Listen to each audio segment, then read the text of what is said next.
జై గురుదత్త శ్రీ గురుదత్త. వేదాంతం ఇది ఏది చెప్పినా అందరికీ ఆచరణ సాధ్యమైందే చెప్తుంది.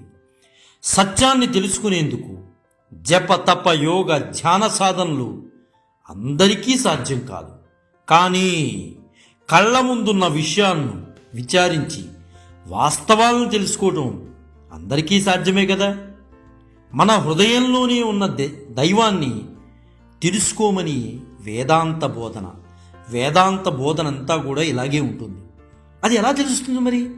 మన హృదయంలో ఉన్న దైవాన్ని తెలుసుకోవాలంటే ఎలా తెలుస్తుంది? ఇతర రణగుణధ్వనులు వినపడకుండా స్టెతస్కోప్ను పెట్టుకుంటే డాక్టర్కి గుండె చప్పుడు వినిపించినట్లే మనస్సును మెలకువలోనూ ప్రశాంతంగా ఉంచుకుంటే ఆత్మ శబ్దం తెలుస్తుంది. పగటిపూట కూడా గడియారం పనిచేస్తున్నా దాని సెకన్లు ముళ్ళు చేసే శబ్దం మనకు వినిపిస్తుందా? వినిపించదు. రాత్రుళ్ళు నిశీదికి వచ్చేటప్పటికి స్పష్టంగా వినిపిస్తుంది. అలానే అంతరంగంలో నిశ్శబ్దం సంపాదించుకుంటే ఆత్మశక్తి అనుభవంలోకి వస్తుంది. పరమాత్మ బాహ్యమైన పరిశుభ్రత నిశ్శబ్దతల వల్ల కనిపించడు. బాహ్యంగా పరిశుభ్రంగా ఉంచుకుని నిశ్శబ్దంగా ఉంటే పరమాత్మ కనిపించడు. మరి పరమాత్మ ఎప్పుడు కనిపిస్తాడు? మనోపరిశుద్ధత నిశ్చలత ఉన్నప్పుడు ఆ భగవంతుడిని మౌనంలో దర్శించవచ్చు. అంటే ఇక్కడ బాహ్య పరిశుభ్రత అక్కర్లేదని కాదు, దానితో పాటుగా మనోపరిశుద్ధత నిశ్చలత ఉంటే ఆ మౌనంలోనే భగవంతుడిని దర్శించవచ్చు మనం. నిజానికి సృష్టిలో అన్నిటికన్నా తేలికైంది భగవద్ దర్శనమేనండి. అదేంటి అనుకుంటున్నారా?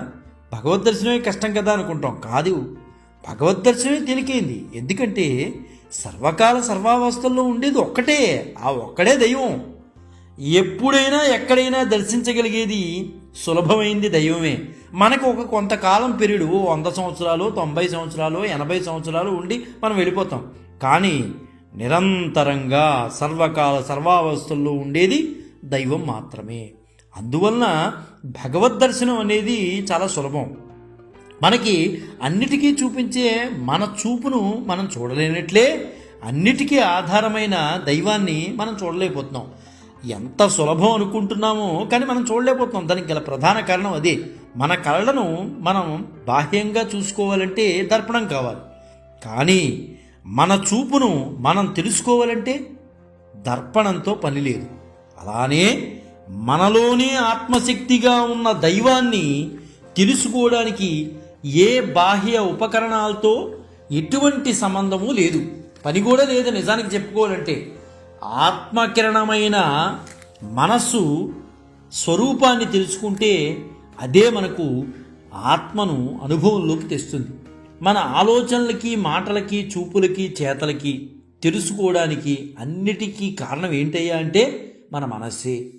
మన మనస్సును మనం తెలుసుకోగలిగింది వీటి ద్వారానే. అయితే అన్నిటినీ తెలుసుకుంటూ తెలియజేయగలిగే మనసే దాని స్వరూపాన్ని కూడా తెలుసుకోవాలి. నిజానికి చెప్పాలంటే వేగంగా తిరిగే ఫ్యాన్ రెక్కలు మనం చూడలేనట్లే మానసిక క్రియాకలాపాలతో వేగంగా పనిచేసే మనస్సు తన స్వరూపాన్ని అది తెలుసుకోలేదు. మనస్సుకు శ్రద్ధగా చేసే బాహ్య కార్యకలాపాల వల్ల వేగం పెరగదు. శ్రద్ధను భంగపరిచే వ్యాపకాల వల్లే వేగం పెరుగుతుంది. ఆ వేగంలో దాని గమనింపు శక్తి అది కోల్పోతుంది. మనోవ్యాపకాలకు కారణం ఏంటయ్యా అంటే కోరికలే. మనస్సు కోరికలను తీర్చడానికే వ్యాపకాలను ఆశ్రయిస్తుంది. కోరికలను తగ్గించుకుంటే వ్యాపకాలు తగ్గి మనస్సును ప్రశాంతంగా ఉంచుతుంది. ప్రశాంతమైన మనసే సరిగా చూడగలదు. ప్రశాంతమైన మనసే సరిగా వినగలదు. ప్రశాంతమైన మనసే సరిగా మాట్లాడగలదు. ప్రశాంతమైన మనసే సరిగా ఆలోచించగలదు. కానీ మనకు వినోదాలు, విలాసాలు, గుర్తింపు కోరడం, సుఖాలను కోరడం వంటి అవలక్షణాలుంటే మనసుకున్న గ్రహింపు శక్తి వ్యక్తం కాదు. అవన్నీ అనుభవించడం తప్పు కాదు, ఇక్కడ అవన్నీ అనుభవించడం తప్పనట్ల. కానీ మనసుకు అవి కావాలని వెంటపడడం తప్పు. జై గురుదత్త శ్రీ గురు.